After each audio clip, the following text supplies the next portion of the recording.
벤츠와 BMW의 심장을 만들며 무적의 위상을 자랑하던 독일의 거인 ZF가 왜 자신들의 미래 그 자체였던 핵심 사업부를 대한민국 삼성에게 단돈 2조 원대의 헐값으로 넘겨야만 했을까요?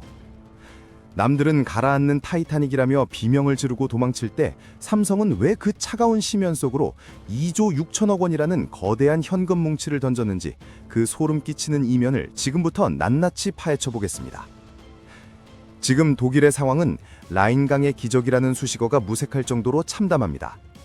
87년 역사를 자랑하며 독일 제조업의 자존심이자 유럽 경제의 버팀목이었던 폭스바겐이 역사상 처음으로 독일 자국 내 공장 폐쇄를 진지하게 검토하고 있습니다. 독일 자동차 산업의 붕괴는 단순히 경기가 좋지 않아서 벌어지는 일시적인 현상이 아닙니다. 내연기관이라는 낡은 패러다임이 뿌리부터 흔들리고 소프트웨어와 인공지능이 자동차의 가치를 결정하는 시대로 급격히 재편되면서 100년 된 거인들이 집단으로 길을 잃어버린 것입니다. 정밀하게 금속을 깎고 엔진의 미세한 회전수를 조절하던 그 화려한 기술력은 이제 디지털 시대의 파도 앞에서 거추장스러운 고철덩어리 취급을 받고 있습니다. 이 비극적인 몰락의 최전선에 서 있는 기업이 바로 오늘의 주인공인 ZF입니다. ZF는 세계 2위의 자동차 부품 기업으로 벤츠와 BMW의 변속기를 공급하며 천문학적인 부를 쌓아왔습니다. 하지만 이 거대 공룡은 미래를 선점하겠다는 과도한 욕심에 사로잡혀 결국 승자의 저주라는 늪에 빠지고 말았습니다. 다가올 자율주행 시대의 패권을 차지해야 한다는 강박에 쫓겨 지난 10년 동안 무려 22조 원이라는 천문학적인 자금을 쏟아부어 미국과 유럽의 첨단 기술 기업들을 무차별적으로 사들였습니다. 10년 전 미국 TRW를 14조 원에 인수하고 5년 전에는 와코를 9조 원에 인수하는 등 마치 쇼핑하듯 덩치를 키웠습니다. 당시에는 이것이 경쟁자들을 따돌릴 신의 한 수라고 생각했겠지만 결과적으로 이 무리한 확장은 회사의 목을 조르는 치명적인 독약이 되었습니다. 전 세기를 덮친 유례없는 고금리 기조는 빚을 내서 억지로 덩치를 키운 ZF에게 사형 선고나 다름없었습니다. 현재 이들이 짊어지고 있는 부채는 무려 15조 원에 달합니다. 1년에 벌어들이는 영업이익의 대부분을 은행 이자 갚는 데만 써야 할 정도로 재무 상태는 파산 직전까지 몰렸습니다. 설상가상으로 그들이 모든 것을 걸었던 자율주행 시장은 기술적 난제와 법적 규제 때문에 예상보다 훨씬 천천히 열리고 있습니다. 당장 현금이 메말라 숨이 넘어가기 일보 직전인 ZF 경영진은 회사가 통째로 분중분해되는 것을 막기 위해 가장 아끼던 황금알을 낳는 거위를 시장에 내놓는 결단을 내렸습니다. 그것이 바로 전 세계 시장 점유율 1위를 달리고 있는 첨단 운전자 보조 시스템 사업부입니다. 삼성이 낚아챈 이 사업부는 벤츠 S클래스나 BMW 7 시리즈 같은 최고급 차량에 들어가는 최첨단 카메라와 자율주행 센서를 만드는 곳입니다. ZF가 13조 원 넘게 투자하며 키워온 미래 성장의 핵심 동력이었지만 당장 내일의 부도를 막아야 하는 절박한 상황에서 찬밥 더운 밥 가릴 주지가 아니었습니다. 현금을 쥐고 호시탐탐 기회를 노리던 삼성은 독일 기계제국의 이 절박한 빈틈을 놓치지 않았습니다. 남들이 수십조 원을 들여 피땀으로 일궈놓은 밭을 단돈 2조 6천억 원이라는 헐값에 수확해버린 것입니다. 이건 단순한 투자가 아닙니다. 궁지에 몰린 거인을 상대로 벌인 삼성의 냉혹하고 잔인한 비즈니스 설계의 승리입니다. 우리는 흔히 자동차를 바퀴 4개 달린 기계장치라고 생각하지만 2026년 현재의 자동차는 바퀴 달린 거대한 고성능 컴퓨터라고 정의하는 것이 훨씬 정확한 분석입니다. 최신 자동차 한 대를 부드럽게 움직이는 데 필요한 소프트웨어 코드는 무려 1억 줄이 넘습니다. 이는 전 세계에서 가장 복잡한 기계라는 최첨단 스텔스 전투기 F-35의 코드보다 훨씬 방대하고 복잡한 양입니다. 과거에는 엔진의 마력과 변속기의 단수가 자동차의 성능을 결정했지만 이제는 그 안에서 돌아가는 소프트웨어를 얼마나 매끄럽고 똑똑하게 짜느냐가 차의 생사를 결정하는 세상이 되었습니다. 그런데 바로 이 지점에서 독일의 비극이 시작되었습니다. 기계를 깎는 데는 천재적인 재능을 보였던 독일인들이 무형의 코드를 짜는 데는 처참한 수준의 무능함을 드러낸 것입니다. 실제로 독일의 최고급 세단을 구매한 소비자들은 최근 황당한 경험을 반복하고 있습니다. 엔진의 회전 소리는 여전히 부드럽고 가죽 시트의 질감은 안락하지만 정작 내비게이션 화면이 수시로 멈춰서고 소프트웨어 업데이트를 하려다 차가 도로 한복판에서 먹통이 되는 아찔한 상황이 계속됩니다. 서비스 센터를 찾아가도 독일 본사에서 패치를 보내줄 때까지 한 달을 기다려야 한다는 답변만 돌아올 뿐입니다.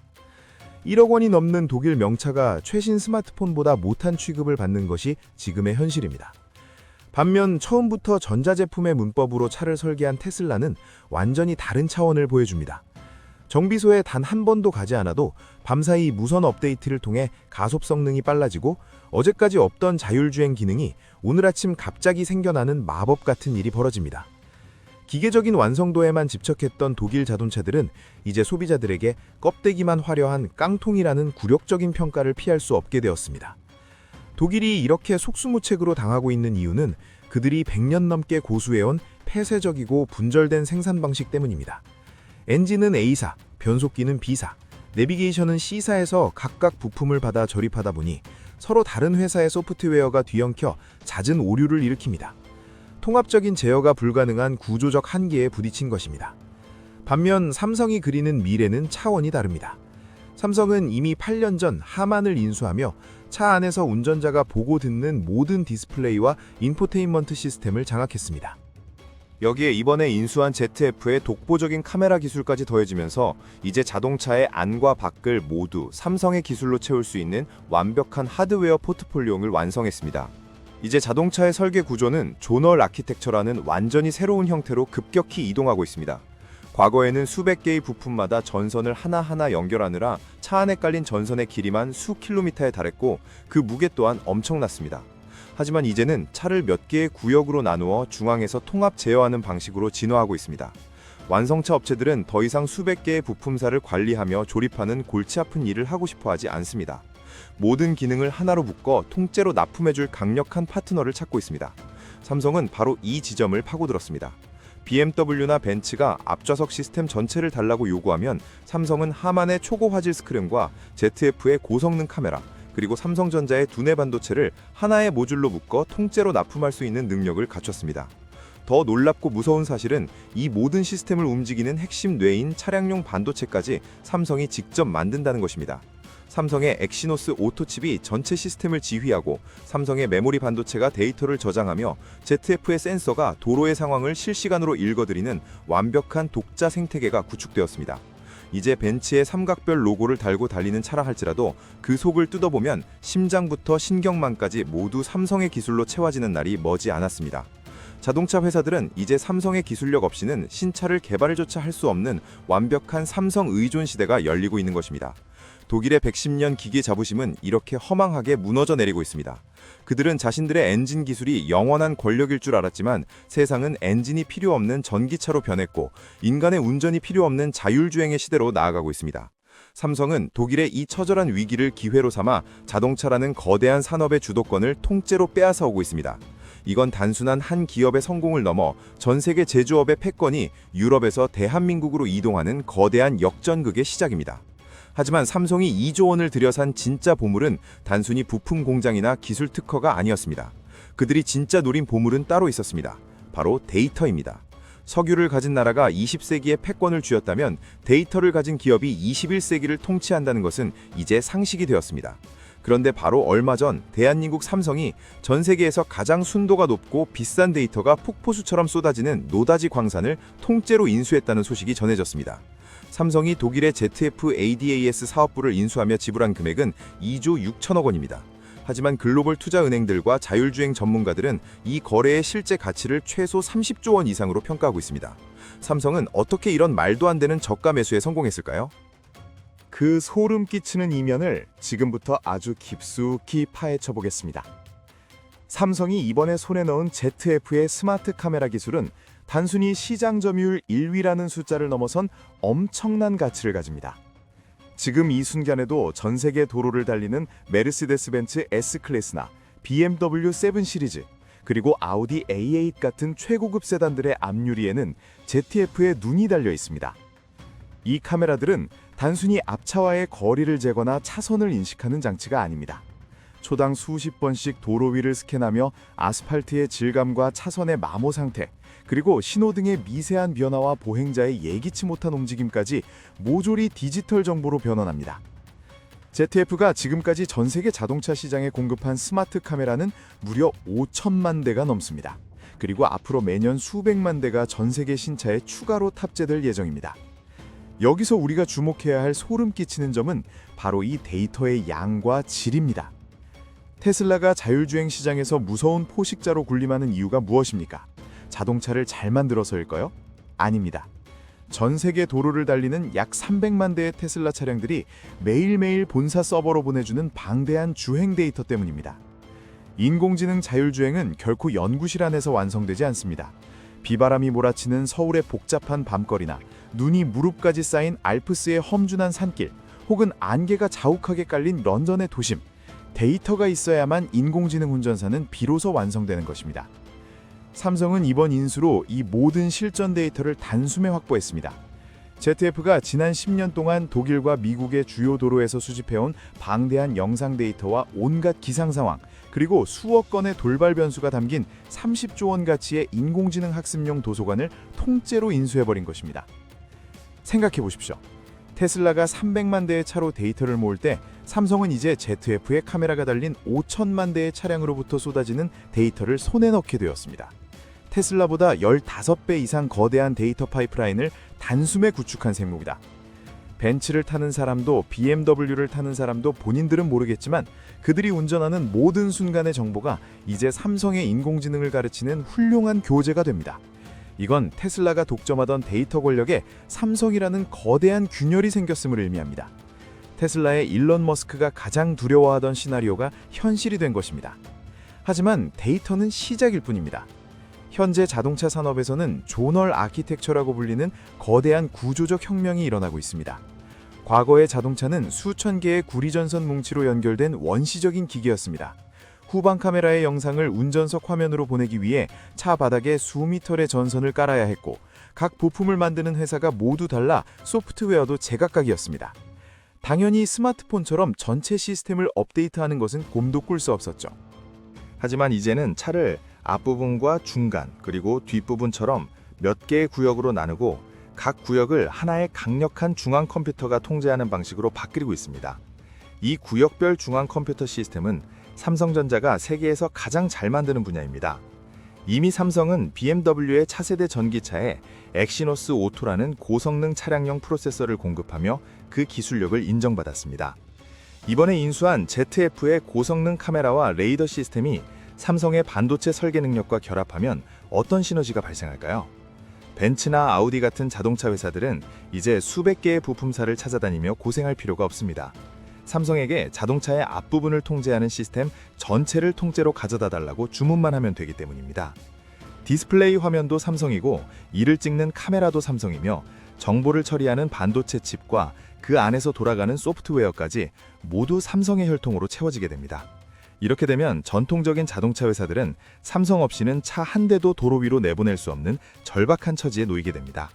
하드웨어의 주도권은 여전히 독일이나 일본 기업이 쥐고 있는 것처럼 보일지 모르지만 그 차의 영혼이라 할 수 있는 핵심 두뇌와 신경망은 이미 삼성이라는 거대한 생태계에 완전히 종속되는 것입니다. 이는 전 세계 안드로이드 스마트폰 시장과 매우 흡사한 구조입니다.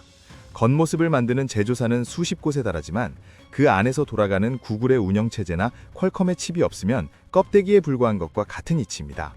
삼성이 노리는 것은 바로 자동차 산업의 구글이자 퀄컴이 되는 것입니다. 더 나아가 삼성은 이제 구독경제라는 마르지 않는 세물을 파기 시작했습니다. 예전에는 카메라 센서 하나를 팔면 그 수익은 그것으로 끝이었습니다. 하지만 이제는 상황이 다릅니다. 스마트폰이 소프트웨어 업데이트를 통해 새로운 기능을 추가하듯이 자동차도 소프트웨어 업그레이드를 통해 자율주행 성능을 높이거나 새로운 편의 기능을 넣게 됩니다. 그리고 삼성은 이 업데이트를 제공하는 대가로 차주들에게 매달 일정 금액의 구독료를 받는 비즈니스 모델을 구상하고 있습니다. 테슬라가 이미 쏠쏠한 재미를 보고 있는 바로 그 방식입니다. 구체적으로 계산기를 두드려보면 이 사업의 무서움이 드러납니다. 만약 전 세계 1000만 대의 차량에 삼성의 통합 시스템이 탑재되고 각 차주가 자율주행 기능을 유지하기 위해 매달 1만 원이라는 소액만 구독료로 지불한다고 가정해봅시다. 삼성은 공장을 돌리지 않고도 매달 1000억 원의 현금을 챙기게 됩니다. 1년이면 1조 2천억 원이라는 순이익이 발생하며 차가 도로 위에 존재하는 10년 혹은 15년 동안 이 수익은 멈추지 않고 들어옵니다. 부품 하나 팔아서 몇 %의 마진을 남기기 위해 독일 기업들이 피를 흘리며 싸울 때 삼성은 우아하게 앉아 전 세계 운전자들의 지갑에서 디지털 통행료를 징수하게 되는 것입니다. 지금 독일 자동차 산업의 심장부에서 비명 섞인 한숨이 터져나오는 이유가 바로 여기에 있습니다. 독일인들은 100년 동안 피땀 흘려 자동차라는 완벽한 기계 하드웨어를 완성했지만 정작 그 안에서 발생하는 가장 가치 있는 데이터 권력과 소프트웨어의 패권을 대한민국 삼성에게 사실상 헐값에 넘겨주고 있는 형국입니다.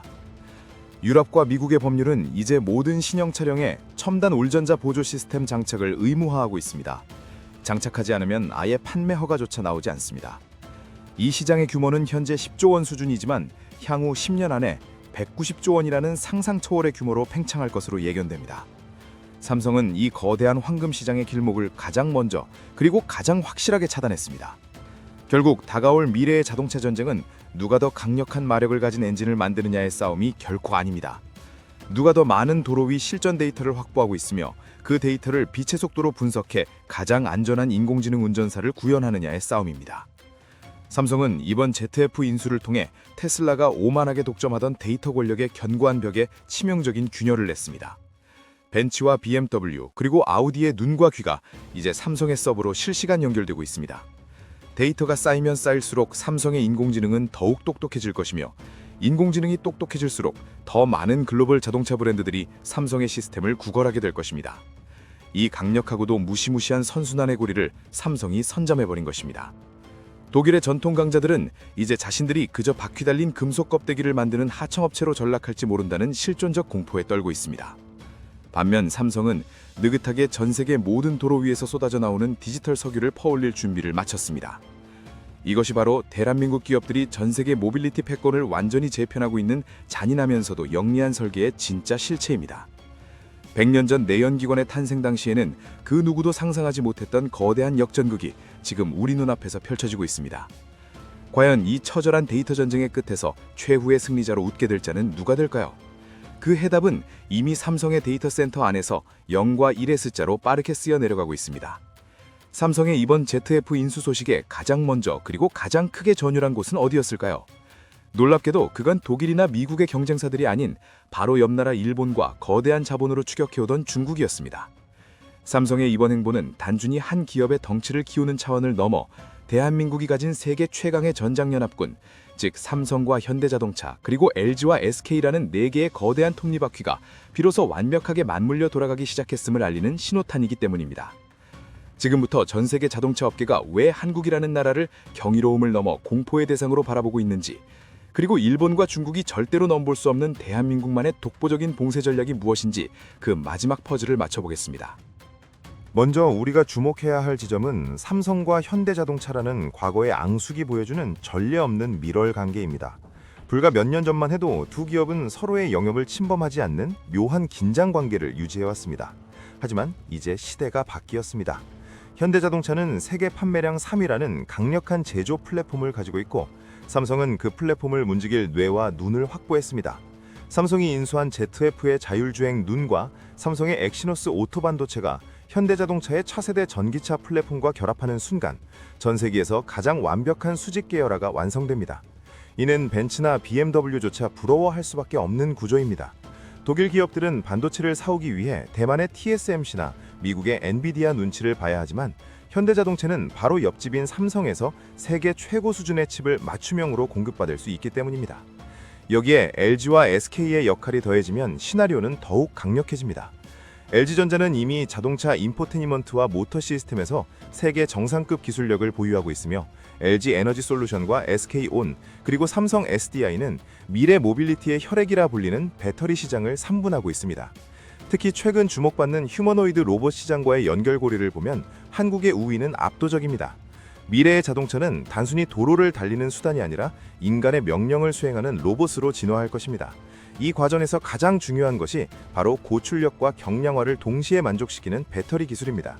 중국이 자랑하는 리튬 인산철 배터리는 싸고 안정적이지만 무겁고 에너지 밀도가 낮아 고성능 자율주행 로봇이나 프리미엄 전기차에는 치명적인 약점을 가집니다. 반면 한국 기업들이 주도하는 니켈, 코발트, 망간 기반의 3원계 배터리는 가벼우면서도 폭발적인 에너지를 내뿜습니다. 페라리와 람보르기니 그리고 포르쉐 같은 세계 최고의 슈퍼카 브랜드들이 약속이라도 한 듯 한국의 배터리 3사와 장기 공급 계약을 맺은 이유가 무엇이겠습니까? 성능에 타협이 없는 하이엔드 시장에서는 한국의 기술 말고는 대안이 없다는 것을 그들이 가장 잘 알고 있기 때문입니다. 결국 전 세계 하이엔드 모빌리티 시장의 표준을 한국이 쥐고 흔드는 형국입니다. 반면 과거 자동차 왕국이라 불리던 일본의 상황은 처참하기 그지없습니다. 일본 자동차 업계의 가장 큰 비극은 하드웨어의 성공에 취해 소프트웨어라는 거대한 해일이 몰려오는 것을 철저히 무시했다는 점입니다. 일본은 여전히 정교한 엔진과 아날로그적인 조작감을 강조하지만 이제 전 세계 소비자들은 차 안에서 얼마나 매끄러운 영상 시청이 가능한지, 자율주행 소프트웨어가 얼마나 자연스럽게 차선을 바꾸는지를 더 중요하게 생각합니다. 일본은 소프트웨어 인재가 전무하다시피 하며 폐쇄적인 갈라파고스 생태계에 갇혀 자국시장 보호에만 급급한 실정입니다. 삼성이 ZF를 인수하며 데이터 제국을 건설할 때 일본 기업들은 여전히 구식 변속기를 어떻게 더 효율적으로 만들지 고민하고 있었으니 그 격차는 이제 되돌릴 수 없는 지경에 이르렀습니다. 중국 역시 거센 자본력을 앞세워 추격해오고 있지만 결정적인 한계에 봉착했습니다. 바로 핵심 반도체와 소프트웨어에 대한 글로벌 기술 봉쇄입니다. 자율주행의 핵심은 고성능 반도체인데 미국을 비롯한 서방 세계의 강력한 규제로 중국은 최첨단 공정의 칩은 확보하는데 큰 어려움을 겪고 있습니다. 아무리 차를 잘 만들어도 그 안을 채울 지능이 부족하다면 결국 저가형 시장에서만 머물 수밖에 없습니다. 삼성은 이번 인수를 통해 서방 세계의 표준 기술인 ZF의 유전자를 완벽히 흡수함으로써 중국이 절대로 넘볼 수 없는 기술적 방어벽을 구축했습니다. 중국이 싼 가격으로 밀어붙일 때 한국은 압도적인 지능과 프리미엄 브랜드 가치로 시장을 장악하는 초격차 전략을 구사하고 있는 것입니다. 이제 미래를 그려봅시다. 2030년 전 세계 주요 도시의 도로 위를 달리는 자동차들을 상상해 보십시오. 차체의 브랜드는 비록 벤츠나 BMW 혹은 현대자동차일지 몰라도 그 차를 움직이는 심장은 한국의 배터리이며 도로를 보는 눈은 삼성이 인수한 ZF의 카메라입니다. 그리고 그 모든 정보를 실시간으로 처리하며 운전자의 안전을 책임지는 뇌는 삼성의 고성능 반도체입니다. 운전자가 차 안에서 즐기는 화려한 영상과 사운드는 LG와 삼성, 하만의 기술이 책임집니다. 겉모습만 다를 뿐 도로 위의 모든 자동차가 사실상 대한민국 전장연합군의 기술 집합체가 되는 셈입니다. 삼성의 이번 ZF 첨단 운전자 보조 시스템 사업부 인수는 단순히 하나의 부품 회사를 산 것이 아닙니다. 그것은 전 세계 자동차 산업의 부가가치가 하드웨어에서 소프트웨어와 데이터로 이동하는 거대한 길목에 대한민국이라는 이름의 검문소를 세운 사건입니다. 이제 글로벌 완성차 업체들은 이 검문소를 통과하지 않고서는 미래로 나아갈 수 없습니다. 삼성이 8년 전 하만을 인수했을 때 비웃었던 사람들은 지금 입을 굳게 다물고 있습니다. 하만이 매년 수조 원의 이익을 내며 삼성의 효자 노릇을 하는 것을 보았기 때문입니다. 이번 ZF 인수 역시 몇 년 뒤에는 삼성의 미래 30년을 책임질 신의 한 수였다는 평가를 받게 될 것이 확실합니다. 대한민국은 이제 반도체와 스마트폰 그리고 가전제품을 넘어 자동차라는 인류 최대의 산업 영역에서 실질적인 설계자이자 지배자로 올라서고 있습니다. 독일의 몰락이 주는 교훈은 명확합니다. 과거의 영광에 안주하는 자는 도태되고 변화의 흐름을 먼저 읽고 배팅하는 자가 세상을 가진다는 것입니다. 삼성은 비록 늦게 시작했을지언정 가장 영리하고 냉혹한 방식으로 체급을 키웠고 이제는 그 누구도 무시할 수 없는 거인이 되었습니다. 우리는 지금 역사적인 순간을 목격하고 있습니다. 100년 남게 서구 열강이 독점해온 자동차 패권이 동방의 대한민국으로 이동하는 대이동의 시대를 말입니다. 삼성과 현대자동차 그리고 LG와 SK가 그려가는 이 거대한 연합군의 진격은 이제 막 본궤도에 올랐습니다. 일본은 이미 백기를 들었고 중국은 기술의 벽에 막혀 비틀거리고 있습니다. 독보적인 기술력과 방대한 데이터 그리고 세계 최강의 제조 생태계를 모두 갖춘 나라는 이제 지구상의 대한민국뿐입니다. 오늘 우리가 살펴본 삼성의 2조 6천억 원짜리 승부수는 결국 수백조 원의 가치로 되돌아올 위대한 선택이었습니다. 세상은 이제 대한민국이 만드는 미래 모빌리티의 규칙에 따라 움직이게 될 것입니다. 변화를 두려워하지 않고 오히려 그 변화를 기회로 만든 삼성의 잔인할 정도로 정교한 설계에 다시 한번 경의를 표하며 오늘 이야기를 마치겠습니다. 미래는 기다리는 것이 아니라 이렇게 스스로 쟁취하는 자의 것입니다. 변화의 파도 위에서 다음 시대를 준비하십시오. 그것만이 이 냉혹한 자본의 세계에서 살아남는 유일한 방법입니다.